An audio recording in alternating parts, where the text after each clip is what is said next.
Muy buenas noches a todos y todas. Le damos la más cordial bienvenida a este especial COVID-19 de la emergencia acá en Polar Comunicaciones. Saludos a Franco en los controles y hoy vamos a tratar un tema que tocamos muy por encima el día de ayer con uno de los invitados, y para eso tenemos a un especialista en políticas públicas, en campañas políticas, en educación, magíster, mi amigo Levi. ¿Cómo estás, Levi? Buenas noches. Hola, Juan Pablo, muchas gracias por la invitación. Saludos acá a Radio Escucha de este importante medio del sur de nuestro país.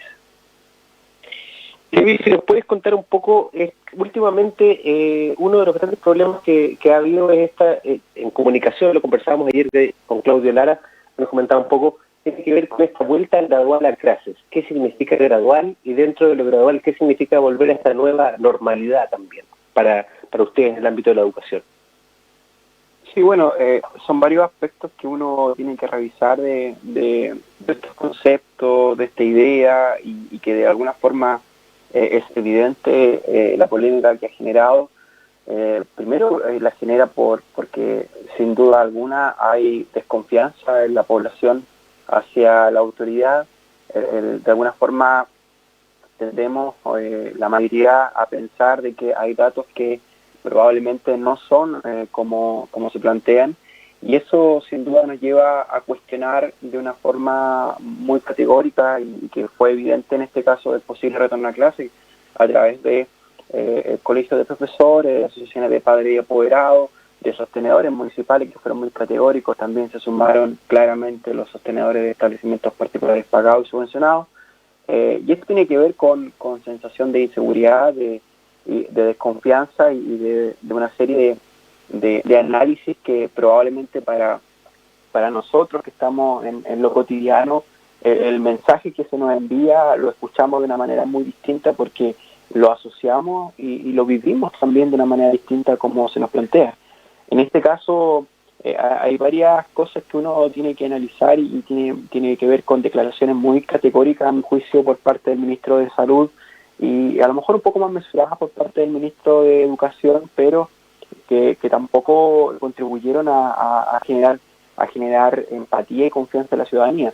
Uno tiene que ver con esa calificación y esa evaluación de parte del ministro de Salud, que dice que fue un error el cierre de los establecimientos, lo plantea de una perspectiva muy categórica, y por otra parte aparece el ministro de Educación indicando que no hay problema con que los niños estén en clase porque la población infantil no muere de coronavirus. Me parece que eso no es lo que la ciudadanía quiere escuchar, o no es lo que la ciudadanía siente. Y en este sentido el ministro de Salud me da la impresión, y de acuerdo también a distintas columnas y análisis de expertos que se pudieron revisar, y también cuando tú revisas la minuta número 7 del Consejo Asesor COVID-19 del MinSal, establece una premisa que es importante. Nadie puede estimar hoy día el impacto positivo o negativo del cierre de los establecimientos educacionales frente a la pandemia. Eso es algo que nadie puede hoy día señalar, porque no hay evidencia empírica suficiente de lo que ha sido la pandemia, no solamente en nuestro país, sino a nivel mundial. Los países que hacen en esto establecen sus estrategias. Claramente se evidencian en el mundo las estrategias para controlar la pandemia. Una estrategia A, que tiene que ver con confinamientos permanentes, y una estrategia B, que es lo que está haciendo el país, sustentada en una alta tasa de muestreos y controles parciales de la población a través de cuarentenas, que son totales o parciales, pero focalizadas. Esto tiene que ver con estas famosas cuarentenas dinámicas. Pero a esto hay que sumarle desde una perspectiva o desde una explicación bien simple, los paracaídas que se abren antes de tocar el piso. Y Chile abrió inmediatamente el paracaídas de la suspensión de clases, que dejó a más de 4,5 millones de escolares en sus casas, con todas estas asociaciones de personas que van a circular para que esto funcione, y por ende hoy día estimar o desacreditar esta suspensión de clases me parece que es una apreciación y una evaluación errada de parte del ministro de Salud. Y obviamente el ministro de Educación tiene menos incidencia en esta toma de decisiones, pero el hacer esa valoración y decir, bueno, la verdad es que la gente va a morir igual, y los niños mueren menos. Me parece que eso tiene que ver con un análisis poco humano de este fenómeno. Y en el marco de lo que tú planteabas, la gradualidad, naturalmente, hoy día nadie la comprende. No hay ningún documento que le permita a ningún sostenedor, tanto municipal como privado o público, decir, bueno, esto va a ser la forma, vamos a comenzar con un curso, vamos a comenzar con la mitad del curso, vamos a comenzar con la mitad de la escuela. Todos tenemos mecanismos y sistemas distintos para poder explicar la gradualidad, y esta gradualidad no solamente aplica con el retorno a clase, sino tiene que ver con qué hacemos en la clase, cuántas horas estamos en clase.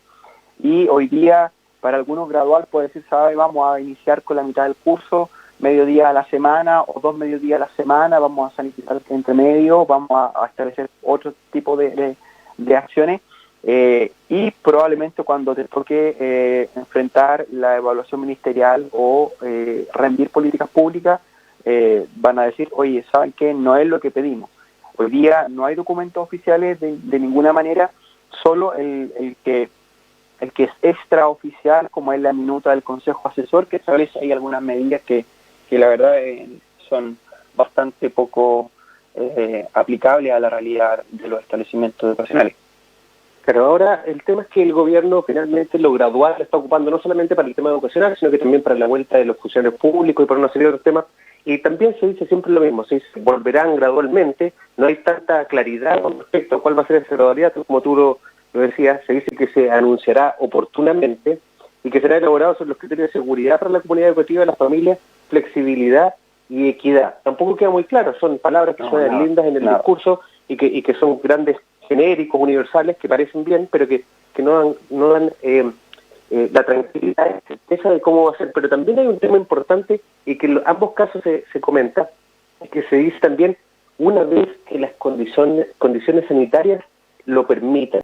Y ya hemos visto que las condiciones sanitarias son bastante complejas de permitir hoy cualquier vuelta si es que efectivamente tenemos el problema de abastecimiento de temas tan sencillos como mascarillas, guantes, alcohol gel, incluso personal que esté dispuesto también para ir a sanitizar, de ventiladores también, el PIC también, que supuestamente iba a llegar de manera gradual y que lo íbamos a tener esta última semana, al parecer tampoco aún ha llegado, podría llegar en una semana más, 2 semanas más.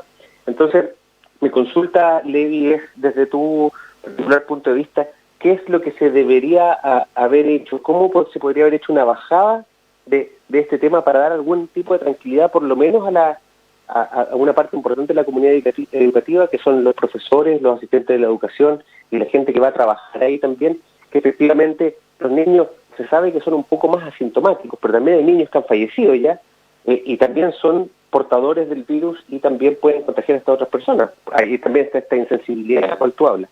¿Qué medidas crees tú que podrían haber sido para dar tranquilidad y que hubieran sido bastante más claras, oportunas y directas y sensibles al mismo tiempo? Bueno, sin duda una pregunta compleja y que todos sin duda nos hacemos todos los días. Primero, creo que lo que debe quedar claro no solamente a los que tenemos que decidir e implementar políticas públicas, sino al ciudadano común y corriente es, bueno, estas son las condiciones sanitarias óptimas. Cuando el nivel de contagio sea de esta condición, cuando la prevalencia se instale de esta forma, cuando el sistema de salud tenga esta capacidad obviamente disponible para trabajar, se pueden implementar o se puede iniciar algún proceso gradual de acciones.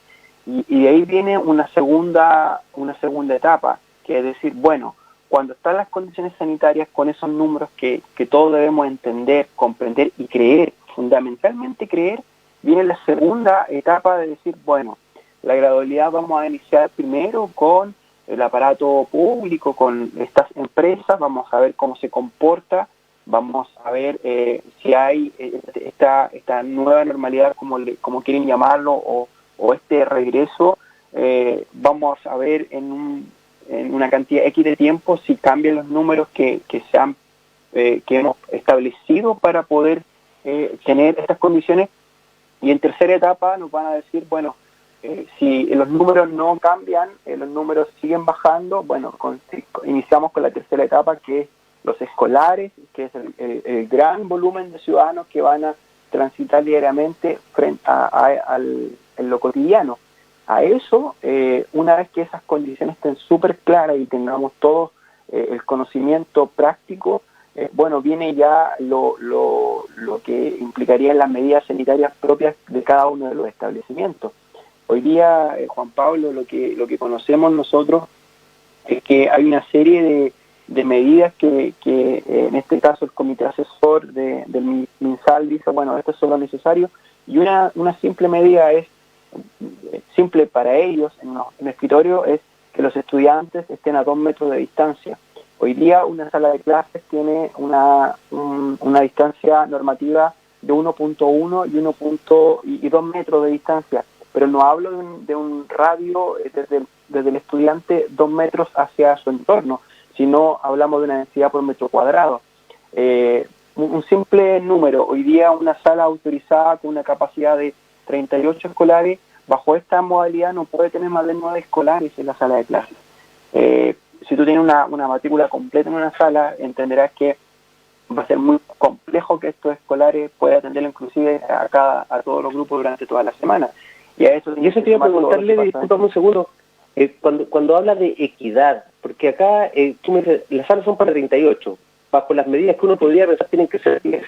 ¿Cuál va a ser la equidad dentro de decidir qué 10 son los que van y quiénes son los otros 28 que se quedan afuera? ¿Cómo se va a hacer eso? Bueno, se han realizado varias propuestas hasta el minuto, pero insisto, nada tiene que ver con la formalidad. Algunas comités de expertos no gubernamentales plantean, bueno, dicen, vamos a iniciar con los estudiantes que estén más retrasados, otros dicen, vamos a iniciar con los niveles que tienen que terminar etapas, por ejemplo, cuartos medios, que probablemente van a tener que el próximo año continuar una vida académica un poco distinta a lo que es la enseñanza básica y media.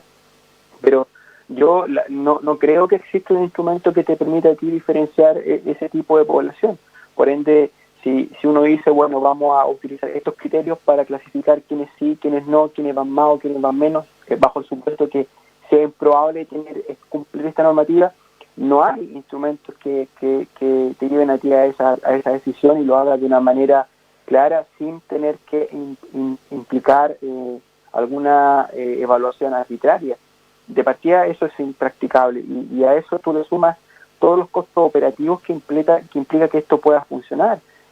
Hoy día un establecimiento tiene un mecanismo para hacer aseo, pero no para sanitizar permanentemente, no para tener una serie de dispensadores de alcohol gel que tiene un costo hoy día muy caro en comparación a lo que era probablemente 2 meses atrás. Las mascarillas hoy día, yo no veo a un niño de segundo básico, un niño de prebásica con una mascarilla. ¿Quién se responsabiliza? ¿Serán nuestros profesores los que les vamos a responsabilizar nuevamente esta tarea de cuidar de que los niños estén a la distancia social que se recomienda? ¿Serán ellos nuevamente los responsables de decir, oye, la mascarilla tienes que usarla, si no la tienes se quedará fuera del colegio, si el colegio no las tiene disponibles, ¿qué vamos a hacer con ese niño? ¿No le vamos a permitir entrar? O comúnmente pasa también que los niños llegan por su cuenta, lamentablemente todos sabemos que hay padres apoderados que muchas veces no tienen estas precauciones y si va a tener un cordón sanitario al comienzo le va a tomar la temperatura y ese niño probablemente en una de esas marcas la temperatura lo va a devolver a su casa. O sea, son todas medidas que se alejan mucho de lo que es la realidad, por ende a juicio mío creo que en este minuto lo correcto sería primero prolongar hasta agosto, lo ideal, este retorno a clase y iniciarnos obviamente con una gradualidad consensuada, no por mérito ni por requerimiento académico, sino creo yo que en que podamos dividir las jornadas, parcializarlas, disminuirlas, hasta que ya vamos poco a poco y retomando, pero creo que independiente de cuál fuera tu intención o lo que se quiera hacer, si tú no tienes hoy día datos sanitarios que te den la confianza suficiente, cualquiera de estas acciones hoy día van a ser, la verdad, que no van a tener mucha incidencia. Tiene que haber una relación muy clara y de confianza en esas dos variables. Sí, hace algunas semanas tú nos comentabas también el tema de los presionadores. He hablado con funcionarios públicos y también todos están muy atentos a qué es lo que va a pasar con PMG, con cumplimientos de metas, con recortes presupuestarios, con una serie de cosas. Tú nos comentabas que los presionadores en la educación principalmente tiene que ver con temas de subvenciones, evaluaciones, CINCE, PSU, todo esto que se viene. ¿Cómo está también funcionando ese tema en este entendido de que, perfecto, quieren volver gradualmente ahora, pero si se tomara la decisión de volver más adelante, ¿qué pasa con todos estos otros presionadores, como tú los denominaste hace algunos programas atrás? Es un problema súper complejo. Primero, porque esta gradualidad que, insisto, todavía no está clara y lo suponemos, naturalmente va a tener una cantidad muy menor de escolares porque probablemente van a haber muchos padres y apoderados que van a enviar a sus niños y ahí tú tienes un problema de pago de subvenciones. El Ministerio hasta ahora, el compromiso es pagar las subvenciones de manera íntegra de acuerdo al último trimestral que cada uno de los escenarios presentamos y que nos permiten hoy día mantener las rentas de nuestros funcionarios en cada uno de los sistemas públicos subvencionados o municipales en este caso.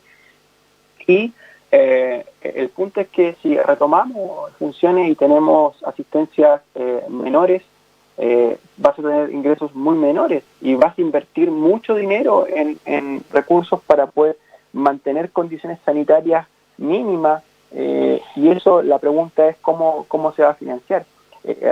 El Ministerio al respecto no se ha pronunciado frente a esa posibilidad. El otro presionador permanente son las pruebas estandarizadas que tú has visto y probablemente no se ha podido observar. Estamos a mayo y no hay pronunciamiento frente a una prueba que sin duda probablemente para algunos sistemas más, sistemas menos, tiene mucha incidencia como es el CINCE. De partida yo parto de algo que me parece de sentido común, no se puede aplicar, no se puede realizar. Vienen los presionadores para el profesorado que están hoy día con carrera docente, como es la evaluación docente, que a juicio mío tampoco se debe realizar la evaluación docente. Y vienen los normativos, por ejemplo, ¿qué hacemos con los sistemas de calificaciones? ¿Cómo hacemos con los sistemas de promoción de los establecimientos? Porque la ley establece que los reglamentos de evaluación tú los modificas a finales de año. Entonces tienes que tener instrumentos también normativos que te permitan ir tomando esta idea y poder salir adelante. Yo he escuchado por ahí iniciativas parlamentarias que me parecen muy relevantes, como decir, bueno, este año no hay repitencia, este año la promoción no está afectada, vamos a usar calificaciones que se van a conceptualizar o la verdad que son formativas, pero no van a incidir. Yo me imagino a un estudiante de cuarto medio debe estar muy preocupado por el INEM porque dice, oye, esto lo necesito. Sabemos que hay un cambio en la prueba de selección universitaria, se habla de un sistema de transición, pero tampoco hay un procedimiento muy claro frente a eso, y eso tiene que ver con decisiones que a muchos lo pueden llevar finalmente a arriesgarse. Hoy día probablemente en Magallanes pasó el Moracá, hay muchos trabajadores que dicen, yo estoy en mi casa, me quedaría sin problemas, pero no puedo quedarme porque tengo que trabajar, tengo que comer.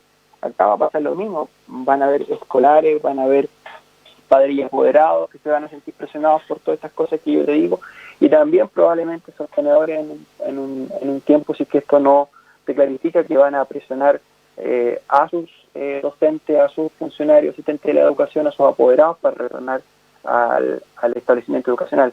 Todas estas cosas es parte de lo que debe haber un pronunciamiento. Te quería consultar eso último para ir cerrando ya este bloque. Hay un discurso del MinSal que ve también las escuelas como un lugar de alimentación, de vacunación, de seguridad y todo esto, pero esto también nos demuestra las desigualdades que existen en el país, porque efectivamente lo que dices tú, hay padres que van a tener que sí o sí salir a trabajar sabiendo que se pueden contagiar, que se pueden enfermar, que pueden llegar a contagiar a la casa, porque no tienen otra posibilidad, y su única posibilidad también va a ser tener que llevar a los niños al colegio, porque es más seguro hasta cierto punto. Mi consulta es, ¿cómo ves tú eso, por ejemplo, incluso en la región donde estás tú? Porque hoy día me imagino que para Vitacura, Las Condes, Providencia, La Reina, Ñuñoa, es bastante más fácil que para Estación Central, Pudahuel, qué sé yo. Entonces, esta diferenciación también en lo educativo. Para ir cerrando, si nos puedes contar también cómo se da, por ejemplo, en las comunas aledañas, ahí donde te encuentras tú en la región de Biobío. Sí, bueno, yo parto de una premisa fundamental, que la escuela no es la casa y la casa no es la escuela. Y de esa perspectiva los roles son totalmente distintos y debemos entendernos como algo totalmente diferente. Hoy día, lamentablemente, la escuela, y esto tiene que ver con lo que tú muy bien planteabas en la introducción de la pregunta, con las desigualdades.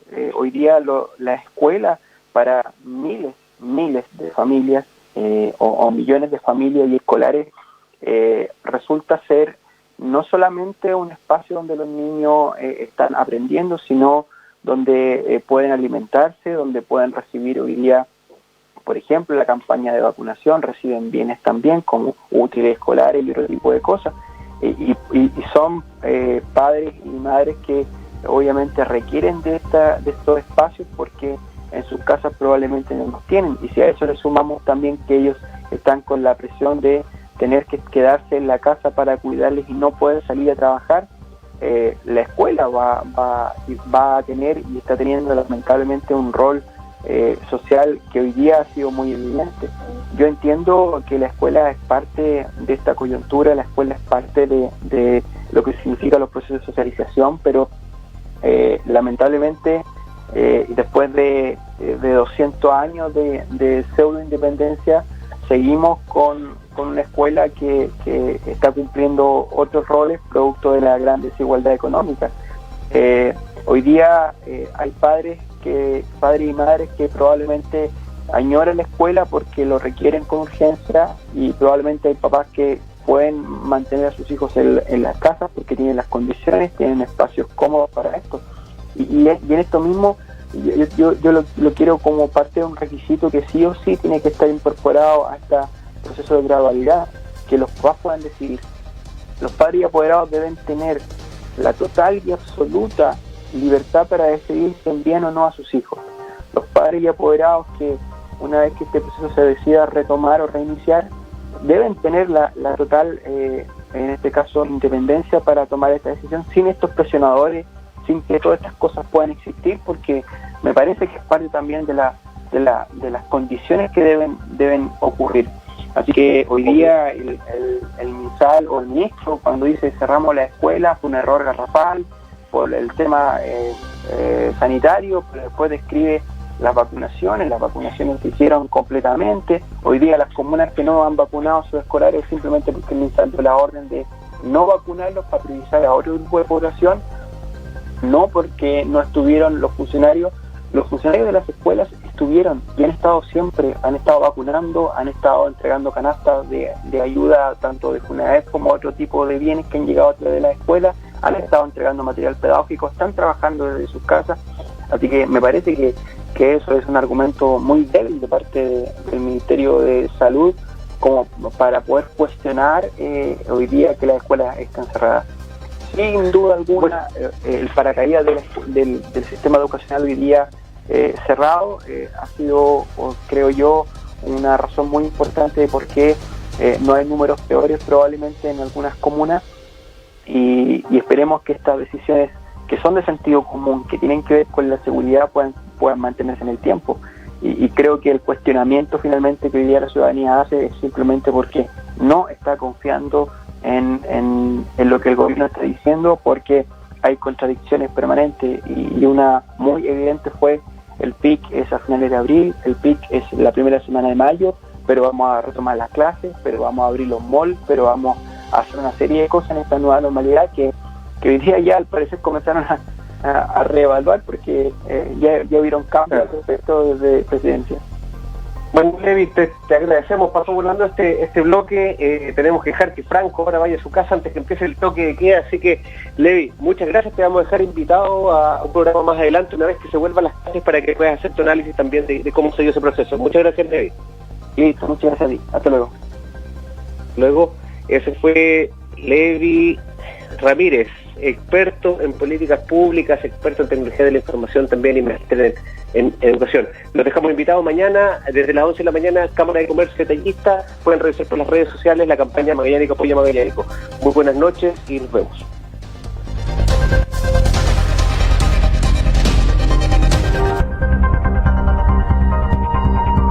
Polar Comunicaciones presentó programa